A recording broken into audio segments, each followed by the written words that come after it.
আপনারা যারা ফেনী, লাকসাম, কুমিল্লা, ব্রাহ্মণবাড়িয়া, ভৈরব ভ্রমণ করবেন, আপনারা বিআরটিএ বাসে রেলের টিকিট নিয়ে ভ্রমণ করতে পারবেন। বাংলাদেশ রেলের পক্ষ থেকে বিআরটিএ বাসের ব্যবস্থা করা হয়েছে। ট্রেনের টিকিট কেটে এখন যাত্রীদের ভরসা বাস। রেলওয়ে রানিং স্টাফদের কর্মবিরতির কারণে সারা দেশে ট্রেন চলাচল বন্ধ, ফলে যাত্রীরা পড়েছে চরম ভোগান্তিতে। বিকল্প ব্যবস্থা হিসাবে চালু করা হয়েছে বিআরটিসি বাস, তবে তাতেও দুর্ভোগ। মাইলেজ ভিত্তিক পেনশন ও আনুতাসিক দেওয়া এবং নিয়োগপত্রে 2 শর্ত প্রত্যাহারের দাবিতে রেলওয়ে রানিং স্টাফ গতকাল রাত থেকেই অনির্দিষ্টকালের কর্মবিরতি শুরু করেছে। এর ফলে আজ সকাল থেকেই থেমে গেছে দেশের সব ট্রেন।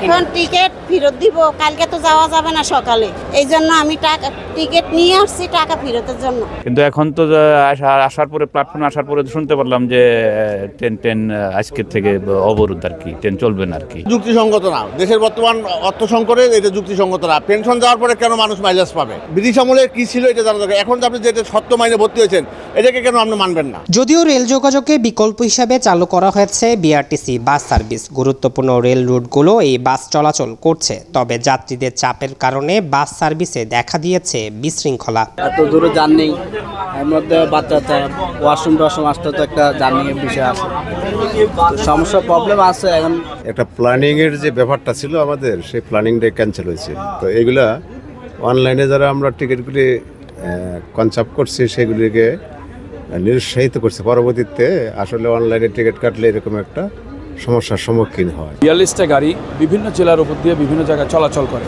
শহরের ভেতরে যে 30টা গাড়ি চলাচল করে শর্ট গন্তব্যস্থলে, আজকে যে ভোগান্তিগুলো হচ্ছে বা রেলে যে কর্মবিরতিটা চলছে, এই জন্য আমরা এই গাড়িগুলো ক্লোজ করেছি। আমরা সকালে চেয়ারম্যান মহোদয়ের নির্দেশনা পাওয়ার পরপরই আমরা যে কাজটা করেছি, আমরা চট্টগ্রাম ট্রেনের শিডিউল অনুযায়ী আমরা বিভিন্ন গাড়ির সার্ভিসটা দিচ্ছি। সেখানে দেখা যাচ্ছে যে এই পর্যন্ত আমাদের সিলেটের 4টা গাড়ি গিয়েছে, আবার ব্রাহ্মণবাড়িয়া একটা ডবল ডেকার যাচ্ছে, চাঁদপুরে গাড়ি যাবে, ঢাকায় গাড়ি যাচ্ছে, একটা বুক আছে আপনাদের পিছনে রয়েছে।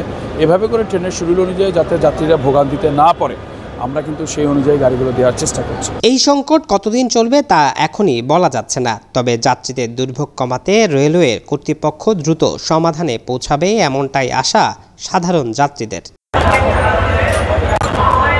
জুলকারনাইন, দৈনিক আজাদী।